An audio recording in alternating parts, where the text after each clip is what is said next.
Good morning friends. आज हम लेकर आए हैं अपना एस्टेट का जो है टॉपिक प्रिंसिपल ऑफ मैनेजमेंट, जिसमें से आप लोगों को पता ही है कि कम से कम 2 क्वेश्चन हमसे इस टॉपिक में से जरूर पूछे जाते हैं। चाहे वो प्रिंसिपल्स ऑफ मैनेजमेंट के फीचर्स पर हो, चाहे उसकी इंपॉर्टेंस पे हो, चाहे सिग्निफिकेंस पे हो, चाहे ट्रेडिशनल प्रिंसिपल्स हो हमारे पास, या साइंटिफिक प्रिंसिपल्स के बारे में क्वेश्चन आए, लेकिन इस टॉपिक में से 101% 2 क्वेश्चन हमसे जरूर पूछे जाते हैं। तो आइए स्टार्ट करते हैं अपना आज का topic with Vikram Vijay sir classes for target HTET PGT commerce 2020। और हमारे चैनल को ज्वाइन करने के लिए आप टेलीग्राम को जो है जाकर ज्वाइन कर सकते हैं by typing the HTET Commerce PGT 2020 HTET Commerce _ Vikram Singhal के नाम से। चलिए हम स्टार्ट करते हैं अपनी आज की क्लास। और हमारा जो टॉपिक रहेगा, उस टॉपिक का नाम रहेगा क्या? Principles of management.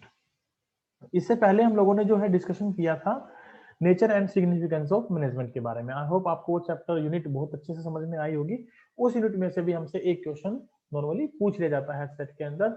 हमारा एचसेट का सिलेबस कोई वाइड जो है ना ज्यादा सिलेबस नहीं है, लेकिन 11th और 12th हमें अगर एनसीईआरटी की जो बुक्स हैं अकाउंट, बिजनेस स्टडी और इकोनॉमिक्स के अच्छे से पढ़ लेते हैं तो तकरीबन हमारा सिलेबस कवर हो जाता है।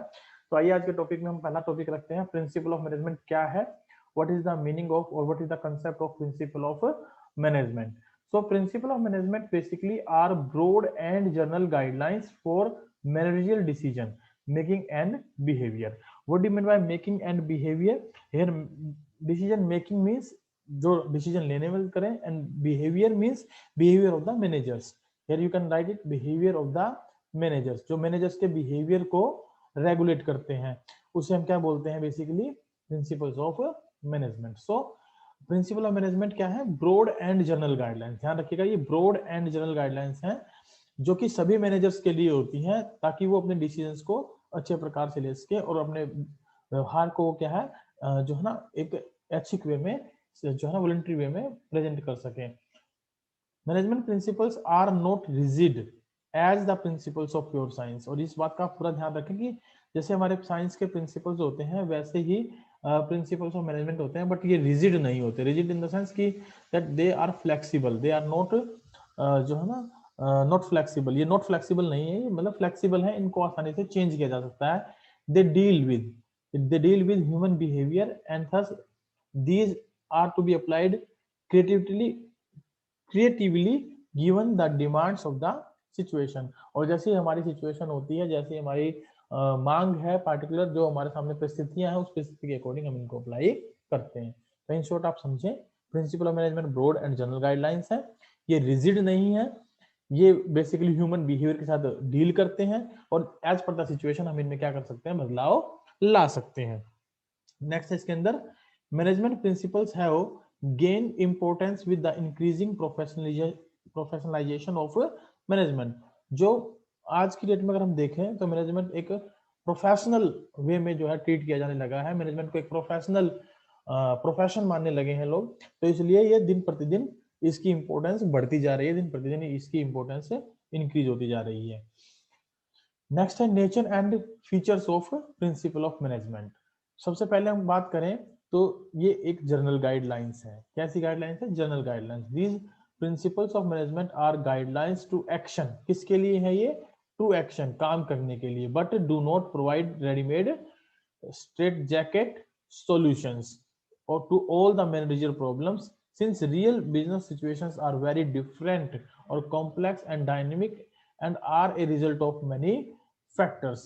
क्योंकि हमें पता है कि जो रियल बिजनेस सिचुएशन है वो बेसिकली बिल्कुल डिफरेंट होती है, डायनेमिक होती है, कॉम्प्लेक्स होती है, लेकिन इसके बावजूद भी हम जनरल गाइडलाइंस को ये कह सकते हैं कि ये गाइडलाइंस हैं जो कि एक्शंस करने में, एक्शंस लेने में हमारी मदद करती हैं। और बेसिकली ये रेडीमेड या स्ट्रेट जैकेट सॉल्यूशंस हमें प्रोवाइड नहीं करती हैं, यानी मैनेजर प्रॉब्लम्स की स्ट्रेट फॉरवर्ड कोई सॉल्यूशन नहीं देती है, but they help to make the solution of any kind of managerial problems due to the general guidelines. Formed by practice and experimentation. जो प्रिंसिपल ऑफ मैनेजमेंट है वो कैसे developed हुए हैं, कैसे बने हैं? तो ये बार बार प्रैक्टिस की वजह से, एक्सपेरिमेंटेशन करने की वजह से बनाए गए हैं। The principle of management are derived by observation, experimentation and personal experience of the managers. क्योंकि हमें पता है जितने भी मैनेजर्स होते हैं वो पार्टिकुलरली करते क्या है, हर सिचुएशन में अपने अपने वे से काम करने की कोशिश करते हैं, और जिसका तरीका सबसे बेस्ट होता है, सबसे बढ़िया होता है, उसको हम एक प्रिंसिपल के तौर पे काउंट कर लेते हैं, जिसको सभी माने, जो सभी जगह अप्लाई भी हो उसके एक उसी प्रकार की सिचुएशन में। नेक्स्ट है यूनिवर्सल एप्लीकेबिलिटी। यूनिवर्सल एप्लीकेबिलिटी मतलब है कि इट इज यूनिवर्सल एप्लीकेबल, हर जगह इसको हम अप्लाई कर सकते हैं। तो principle of management apply to all type of organisation at that all levels and all the times.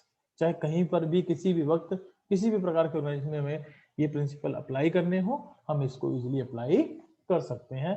That means universally applicable है। Flexible. Now principle of management are flexible also. They are not rigid but are flexible and can be modified by manager when the situations so demands. For example, the degree of concentration of authority, centralization or its dispersal decentralization will depend upon the situation and circumstances of each enterprise.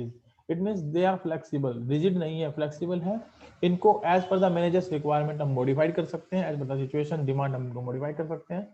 Example के तौर पर हमने देखा कि degree of concentration of authority, centralisation और its dispersal decentralisation will depend upon the size of the organisation, situation of the organisation. जैसे size है, छोटा साइज है तो हम वहां पर सेंट्रलाइजेशन का यूज कर सकते हैं। अगर हमारा बिजनेस का साइज काफी लार्ज है तो हम वहां पर डिसेंट्रलाइजेशन का यूज कर सकते हैं। सो अकॉर्डिंग टू नीड और demand they can be changed. Contingent, contingent होता है संभावित। The application of principal of management is contingent or dependent upon the prevailing situations at a particular point of time. Particular point of time में हमारे सामने किस प्रकार की situation है, इस बात पर ये संभावना सो होती है कि हम कौन सा प्रिंसिपल को वहां पर अप्लाई करने वाले हैं। एग्जाम्पल के तौर पर employees deserve fair and just remuneration. Employees को चाहिए कि उनको सही और उचित रेम्यूनरेशन मिले, but what is just and fair is determined by the multiple factors such as contribution of the employee, paying capacity of the employer and also prevailing wages rate of the for the occupation under the consideration। इन सब बातों पर ये depend करता है कि just and fair wages क्या होगी। मान लीजिए अब किसी ऑर्गेनाइजेशन की पेइंग कैपेसिटी तो है नहीं, लेकिन हम वहां जॉब करने के लिए अप्लाई कर रहे हैं और डिमांड कर रहे हैं हायर सैलरी की, तो he can not get their just and fair remuneration. So just and fair remuneration must also depending upon the situation of the or the capacity of the organization or the employer। Next है mainly behavioural. Mainly behavioural का मतलब होता है कि ये human behaviour पर depend करता है। Management principle aim at influencing human behaviour, behaviour of human beings. क्योंकि हर एक मैनेजर का अपना सोचने का तरीका होता है, हर एक मैनेजर का अपना काम करने का तरीका होता है। जब उनके काम करने का तरीका एक जैसा है, अलग है, या उनके सोचने का तरीका एक जैसा है या अलग है, तो उसके ऊपर ये डिपेंड करता है कि हमारे प्रिंसिपल्स भी चेंज हो जाएं। तो इसलिए इनको हमने मेनली बिहेवियरल कहा है। जैसा ह्यूमन नेचर का, जैसे ह्यूमन बीइंग का बिहेवियर होता है उसके अकॉर्डिंगली हम प्रिंसिपल्स को अप्लाई कर सकते हैं। जैसे एक मैनेजर चाहता है उसके अकॉर्डिंगली वो प्रिंसिपल को डेवलप करने की कोशिश कर सकता है। Cause and effect relationship. Cause कारण, इफेक्ट उसका प्रभाव, कि पार्टिकुलरली किस सिचुएशन में कौन सा प्रिंसिपल हमें अप्लाई करना है, depending upon its situation। So the principle of management establishes cause and effect relationship so that they can be used in the similar situation in a large number of cases। The principle of management are less than perfect since they mainly apply to human behavior। In the real life situations are not identical, so accurate cause and effect relationship may be difficult to establish। क्योंकि real life में हम देख नहीं पाते हैं, real life में situation जो है वो बिल्कुल अलग अलग होती हैं, आइडेंटिकल नहीं होती हैं, तो वहां पर accurately cause and effect relationship का पता लगाना मुश्किल हो जाता है। मैं इसको ये भी समझाने की कोशिश करूं तो मान लीजिए फसल अच्छी होती यदि अच्छी धूप होती या बारिश बहुत अच्छी होती तो फसल भी अच्छी होती। तो यहाँ कॉज एंड इफेक्ट रिलेशनशिप क्या बनता है कि भाई कारण तो है बारिश होना, उसका रीजन क्या है, रिजल्ट क्या है, अच्छी फसल का होना। तो इस तरीके के कॉज एंड इफेक्ट रिलेशनशिप को हम यहाँ प्रिंसिपल ऑफ मैनेजमेंट में अप्लाई कर सकते हैं। जैसी सिचुएशन है, जैसा रिक्वायरमेंट है, वैसे प्रिंसिपल को हम वहां पर अप्लाई कर पा रहे हैं। नेक्स्ट है significance of management principles. Now what is the significance of management principles? इसकी इंपॉर्टेंस क्या है? So they provide the managers with useful insights into reality. It means They add their knowledge, ability and understanding of managerial situation and circumstances. जो principle of management होते हैं वो एक manager के knowledge को क्या करते हैं, अपडेट करते हैं, उसकी एबिलिटी को बढ़ाते हैं, उसकी अंडरस्टैंडिंग पावर को बढ़ाते हैं, हर प्रकार की सिचुएशन से निपटने के लिए, हर प्रकार की सिचुएशन को फॉलो अप करने के लिए। नेक्स्ट है they help in optimum utilisation of resources as the wastage associated with trial and error approach can be overcome. They help in effective administration as the decisions are free from personal bias. They help in optimum utilization of resources. Optimum का मतलब क्या होता है, उत्तम, with maximum efforts minimum resources से maximum output लेना, यानी minimum resource लगाकर ज्यादा आउटपुट लेना क्या कहलाता है, ऑप्टिमम यूटिलाइजेशन ऑफ रिसोर्सेज। या गिवन रिसोर्सेज को सबसे बेहतर तरीके से यूटिलाइजेशन करना क्या कहलाता है, ऑप्टिमम यूटिलाइजेशन ऑफ रिसोर्सेज। ये हमें हेल्प करते हैं इफेक्टिव एडमिनिस्ट्रेशन में भी। ऑर्गेनाइजेशन में कोई भी डिसीजन लेना है तो उसको फ्री फ्रॉम बायसनेस, उसमें किसी प्रकार की कोई बायसनेस ना हो, इस बात का ध्यान रखते हुए डिसीजन लेने में हमारी ये मदद करते हैं। They help managers in taking scientific decisions as they are based on objective assessment of the situation and employs on logical rather than the blind faith. इसमें जो मैनेजर्स होते हैं वो बेसिकली साइंटिफिक डिसीजंस लेते हैं, उनको मदद करता है basically principal of management scientific decision लेने में, क्योंकि उनका जो बेसिक ऑब्जेक्टिव है वो है objective assessment of the situation, यानी सिचुएशन का ऑब्जेक्टिवली असेसमेंट करना, थोरली जो है ना एनालिसिस करना, और एम्फेसिस करना लॉजिकल थिंकिंग के ऊपर, लॉजिकल डिसीजन मेकिंग के ऊपर, ना कि ब्लाइंड फेथ के ऊपर कि भाई इस मैनेजर ने इस सिचुएशन में ये प्रिंसिपल अप्लाई किया था तो हम भी ये लगा दें। हाँ, दैट आर यूनिवर्सली एप्लीकेबल, लेकिन हो सकता है कि हमारी सिचुएशन को हम किसी और बेहतर तरीके से एडजस्ट कर सकें। सो ये हेल्प करता है मैनेजर्स की साइंटिफिक डिसीजन लेने में भी। दे help in meeting changing environment requirements as they can be modified according to the needs of environment. और इनके अंदर भी हम क्या कर सकते हैं, they help in meeting changing environment requirements, जो बदलता वातावरण है, जो changeable environment है, उसकी जो जरूरतें हैं उनको भी हम यहाँ पर according to the needs of the environment बदलाव कर सकते हैं, उनको भी हम पूरा कर सकते हैं। नेक्स्ट है they help in fulfilling social responsibility by responding to the demands of the public. For example, the principle of remuneration of employees insists on payment of adequate salary to employees, which should give them at least a reasonable standard of living.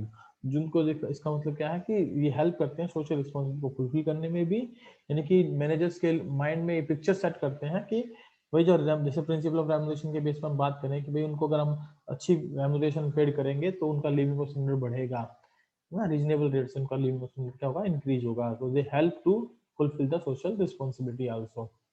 They are used as the basis of management training, education and research. इनका प्रयोग basically management जो है उनको training देने के लिए, उनकी जो कंसेप्ट को स्ट्रॉन्ग बनाने के लिए, उनको एजुकेट करने के लिए और नई नई रिसर्च के लिए मोटिवेट करने के लिए किया जा सकता है। By providing the basic or groundwork for the development of management as a discipline, new management techniques like operational research, cost accounting, just-in-time, Kaizen, lean manufacturing, Six Sigma, etc. have developed due to research on the principles of management। और ऐसा केवल तभी possible हो पाया जब हमने principal of management को जो है ना काफी रिसर्च के साथ जो है यूटिलाइज किया है इन पार्टिकुलर सिचुएशंस में। ये डिफरेंट टेक्निक्स हैं जो कि हमारी बेसिकली रिसर्च करने के लिए यूज की जाती है। सिक्स सिग्मा है, लीन मैन्युफैक्चरिंग है, केजीएन है, जस्ट इन टाइम है, etcetera. Fuels payment of principles of management. Principal of management को दो पार्ट्स में, दो महान जो पार्टिकुलरली जो स्कॉलर्स हुए हैं उन्होंने डेवलप किया है। एक जो हेनरी फ्यूल्स के नाम से जाने जाते हैं, दूसरे जो बेसिकली एफडब्ल्यू टेलर के नाम से जाने जाते हैं। तो हम सबसे पहले बात करते हैं हेनरी फ्यूल्स के प्रिंसिपल्स के बारे में। Who was the Henri Fayol? Let us discuss a small brief introduction और small history of the Henri Fayol. Who was he, वो कौन थे, सबसे पहले बात करते हैं। तो फ्यूल्स ने जो है बेसिकली हम बात करें तो 14 प्रिंसिपल्स ऑफ मैनेजमेंट दिए हैं और इनको हम जो है जनरल प्रिंसिपल ऑफ मैनेजमेंट का फादर भी मानते हैं।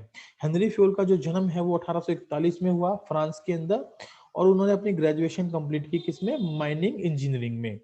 कहाँ से कंप्लीट की, अगर क्वेश्चन आ जाए तो he had completed his graduation from the mining academy of Saint Etienne in 1860। Saint Etienne in 1860 में इन्होंने अपनी क्या की, ग्रेजुएशन कंप्लीट की। तो हेनरी फ्योल जो है वो 1841 में कब पैदा हुए, 1841 में पैदा हुए, और इन्होंने जो है ग्रेजुएशन कब पूरी की, 1860 में पूरी की। इन्होंने अपनी ग्रेजुएशन किस में की, इन्होंने अपनी ग्रेजुएशन कंप्लीट की माइनिंग इंजीनियरिंग में, माइनिंग इंजीनियरिंग में कंप्लीट की, ध्यान रखिएगा। और कौन सी एकेडमी से पूरी की, माइनिंग एकेडमी से पूरी की। माइनिंग एकेडमी कहां पर थी एकेडमी, इन सेंट सेंट जो है एंटेनियन, ENTIENNE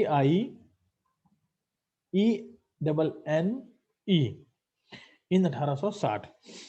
19 साल की उम्र में इन्होंने जो है ना एज ए इंजीनियर काम करना स्टार्ट कर दिया था in a mining company.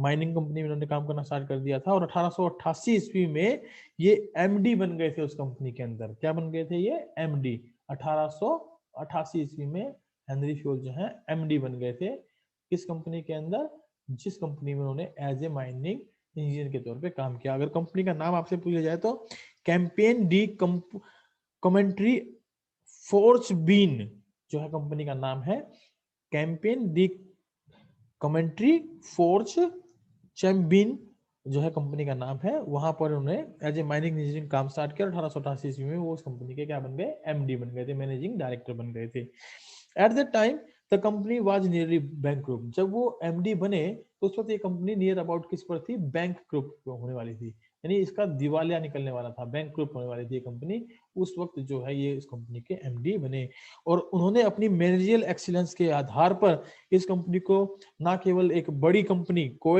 Large coal and steel company में कन्वर्ट किया, बल्कि बैंकक्रप्सी होने से भी इसको बचाया, और इस कंपनी को काफी ग्रोथ की। और सन 1925 ईस्वी में इनका क्या हो गया, 1925 ईस्वी में इनका क्या हो गया, देहांत हो गया। तो ये 1841 से 1925 तक जो है इन्होंने अपनी जिंदगी के सफर में 14 इंपॉर्टेंट प्रिंसिपल्स दिए, जो कि इस प्रकार से हैं, जिनके बारे में हम डिस्कशन करेंगे इस तरीके से। जिनमें सबसे पहला प्रिंसिपल उन्होंने हमें जो बताया, वो बताया डिवीजन ऑफ वर्क का। तो इसकी कुछ मेन बातें जो है डिवीजन ऑफ वर्क की क्या है, आइए देखते हैं। The principle of division of work states that work is divided into small tasks and jobs. इनके अकॉर्डिंगली उन्होंने कहा कि काम को छोटे छोटे हिस्सों में विभक्त किया जाना चाहिए।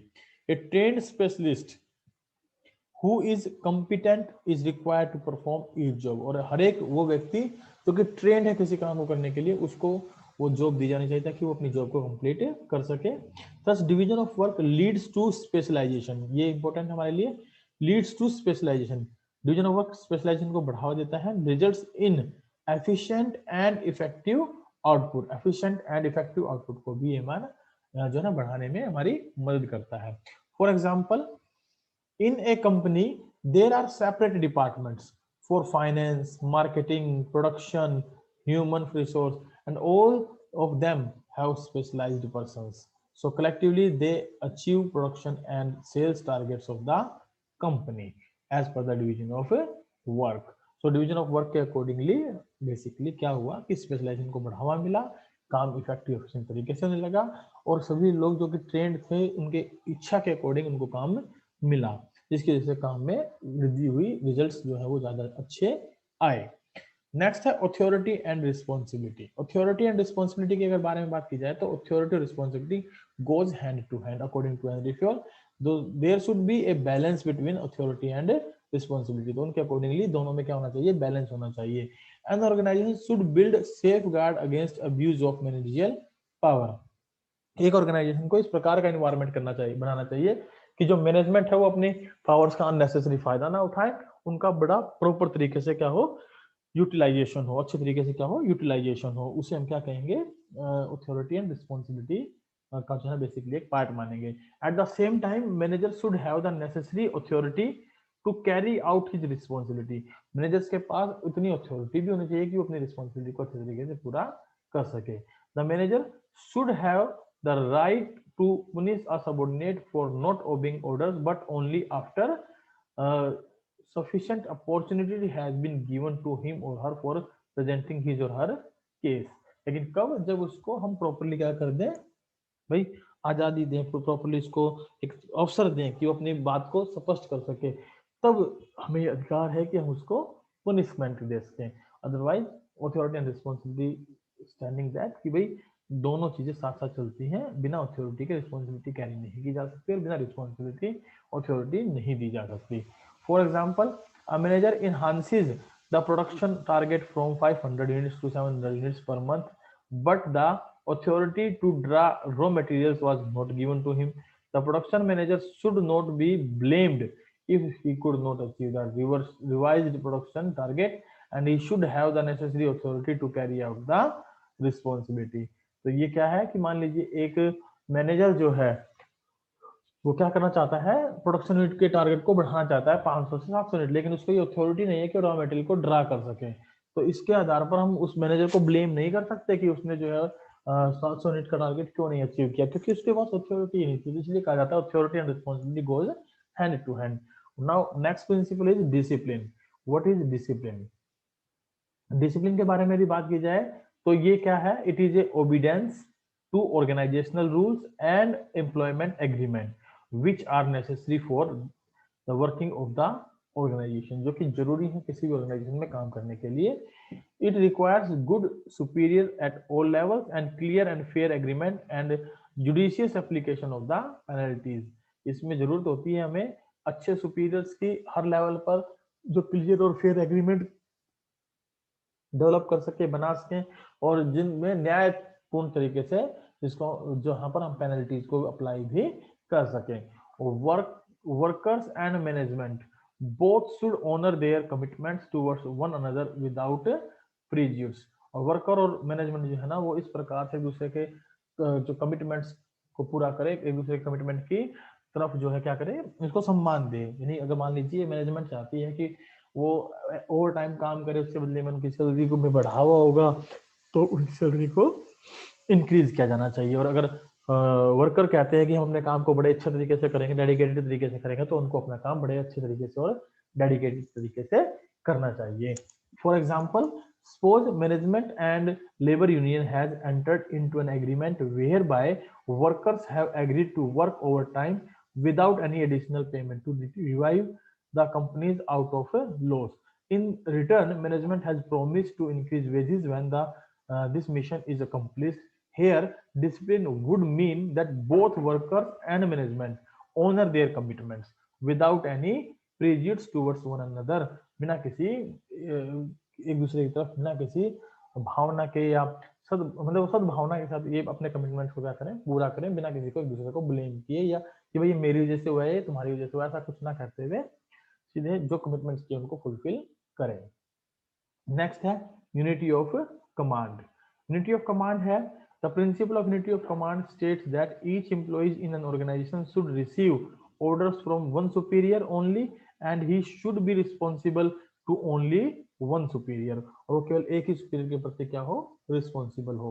नहीं, एक व्यक्ति को केवल एक व्यक्ति से ही ऑर्डर मिलने चाहिए, ऐसा यूनिटी ऑफ कमांड बताता है। It prevents confusion regarding task to be done. और ये जो काम हम देते हैं अपने एम्प्लॉइज को, उनके अंदर कंफ्यूजन क्रिएट करने से भी ये हमारा जो प्रिंसिपल है वो हमें सेव करता है, ताकि किसी प्रकार की कंफ्यूजन क्रिएट ना हो। Fuel felt that if this principle is violated, authority is undermined and discipline is jeoparded। Fuel का मानना था कि अगर ये प्रिंसिपल जो है ना वायलेट होता है, तो अथॉरिटी जो है ना अंडरमाइन का मतलब है वो अपने आप को हीन समझना स्टार्ट कर देती है, और डिसिप्लिन जो है वो मतलब डिसिप्लिन ना रहकर वो बदल जाता है। डिसिप्लिन मतलब वो खत्म हो जाता है, वहां पर डिसिप्लिन नाम की चीज नहीं रहती है। Order disturbed and stability threatened. इसकी वजह से जो ऑर्डर है वो डिस्टर्ब होते हैं और स्टेबिलिटी है वो खतरे में आ जाती है। इसको हम ये समझ सकते हैं कि मान लीजिए एक व्यक्ति है, एक एम्प्लॉय है, उसको 2 पर्सन जो है ना ऑर्डर दे रहे हैं काम करने के लिए, तो वो कंफ्यूज है कि किसके ऑर्डर को पहले प्रेफर करे। कि दोनों में से यदि एक के ऑर्डर को पहले प्रेफर करता है तो दूसरा हो सकता है नाराज हो जाए, और दूसरे के ऑर्डर को पहले प्रेफर करता है तो उसका पहले वाला उससे नाराज हो जाए। तो इस कंडीशन में स्टेटमेंट फाइल ने कहा है कि भाई अगर किसी ऑर्गेनाइजेशन में यूनिटी ऑफ कमांड का प्रिंसिपल वायलेट होता है तो अथॉरिटी अंडरमाइंड रह जाती है, डिसिप्लिन जियोपार्डी हो जाता है और ऑर्डर डिस्टर्ब हो जाते हैं और स्टेबिलिटी खतरे में आ जाती है।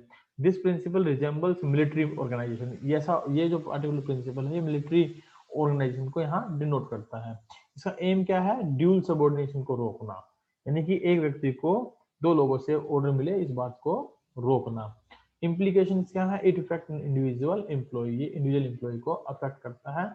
For example, suppose a salesperson is asked to make a deal with the buyer and is allowed to give 10% discount by the marketing manager, but the finance manager does not permit him to offer more than 5% discount. In this case, there is no unity of command, and this can be avoided if there is coordination between the two departments.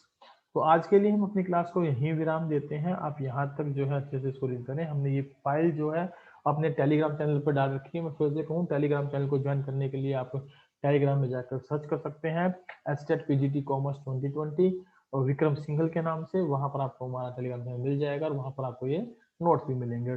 Time time हम वहाँ पर quiz भी लेते रहते हैं। जो आज हमने डिस्कस किया है और इस यूनिट से रिलेटेड जो नोट्स मैंने डाले हैं उससे रिलेटेड मैं एक क्विज जो है आज आप लोगों के साथ शेयर करूंगा 1:30 पर, तो उस क्विज को भी आप वहां पर अटेम्प्ट कर सकते हैं। बाकी के बचे हुए प्रिंसिपल्स और एफडब्ल्यू टेलर के द्वारा दिए गए scientific principles and different kinds of methods को हम अपनी नेक्स्ट क्लास में डिस्कस करेंगे। Till that, thank you very much, have a good day, bye bye, take care.